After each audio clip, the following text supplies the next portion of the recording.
এখন দুপুর 12টা, 11 তারিখ। 12 তারিখের থার্ড শিফটে আমার সিজিএল প্রিলিমস এক্সাম। এখনও অবধি ওয়েবসাইটে আমি আমার অ্যাডমিট দেখতে পাচ্ছি না। প্রথমে আমার সিটি ইন্টিমেশন ছিল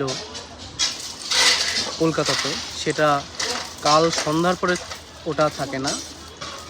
তখন আমার পার্সোনালি SMS আসে একটা, যে তোমার এক্সাম সেন্টার ধানবাদ থেকে বোকারোতে চেঞ্জ করা হয়েছে।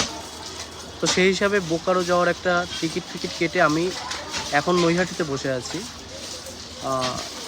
এই ট্রেনের টিকিটটা আমার কাছে কাটা হয়েছে। এখন এই নৈহাটি স্টেশনে বসে এখন আমার কাছে SMS এসছে একটা, যে 10 তারিখে যে SMSটা এসছিল সেটা ক্যান্সেল করা হলো। এখন আমি কি করব? ট্রেন ছেড়ে দেবো না ট্রেনে চাপবো, না এক্সাম সেন্টার কোথায় কলকাতাতেই কি পড়বে কি না, এখন পুরোটাই ধোঁয়াশা।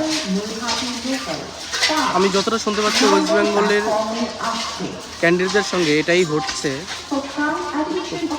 প্লিজ সবাই একটু ব্যাপারটাকে একটু ছড়িয়ে দাও, যাতে SSC অবধি ব্যাপার কথাটা যায়, তারা যেন এটা একটা সমাধানের চোখে দেখে।